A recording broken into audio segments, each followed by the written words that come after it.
Do you know how you can tell that you're one of the first people to walk on a trail in quite a while? You know, you get all those spider webs. Should have picked up a stick this morning. I'm over at Christ Mount and I'm on a little trail, a little side trail. There's lots of little small hiking trails here. This is over in Black Mountain where we'll be having our fall retreat very soon for our youth. And there'll be time on Saturday, especially for youth to go on small hikes and spend some time enjoying the beauty that is our home, or maybe just adjacent to your home, depending on what side of town you live on. But this idea that something can be unused and then things can build up to kind of make the walking of that way more difficult, it doesn't take long for me to think about the connections with what we're experiencing right now. And I've got to tell you, youth, I'm sorry. We've been asking you how you're doing and what's most challenging, because there's so many challenges that you're facing. And I know that you're facing a lot of loneliness and isolation. And obviously that's something that the whole world is kind of facing. But I feel like we've really done a disservice to you because we kind of raised you in a way that you weren't prepared for this. This idea of being alone, of spending more time on your own in pursuit of God, pursuit of God's presence in your life, and also just with your own identity that's not about what you're doing. You know, your identity that's devoid of your experience. I mean, look at what we had shaped for you. Most of you, youth, your lives were about all the things that you were a part of, your commitments, your engagements with these sports, these musical lessons, or this band, or this team, the competitions you were doing through dancing, or through some other activity. You were being pushed yourself in so many ways, even if it's more academically, like debate or speech, social services. You were doing all this volunteering.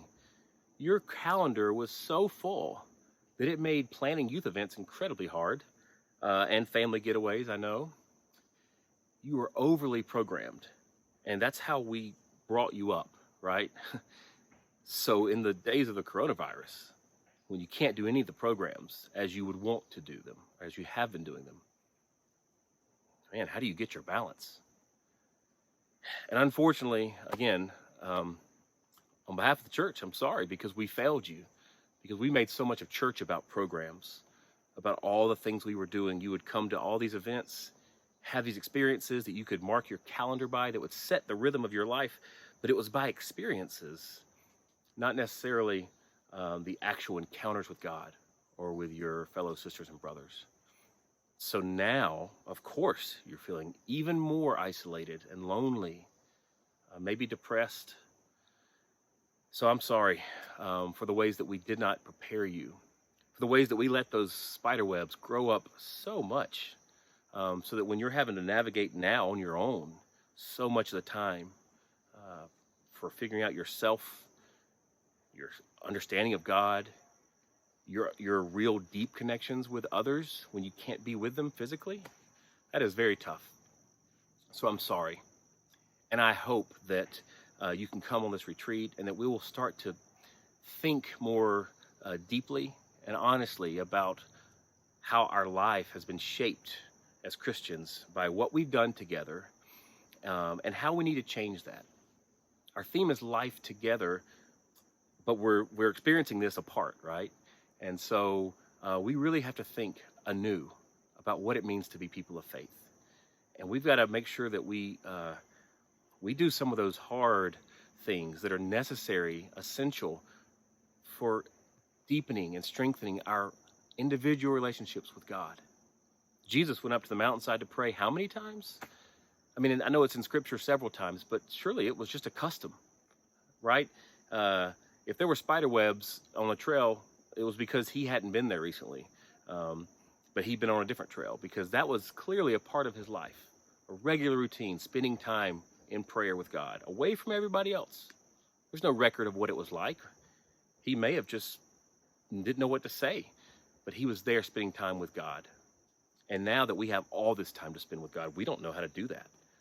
So I hope we can start to address some of these questions and the gifts of Christian community and what it is that makes that different than any other community ever that's existed. So youth, hang in there.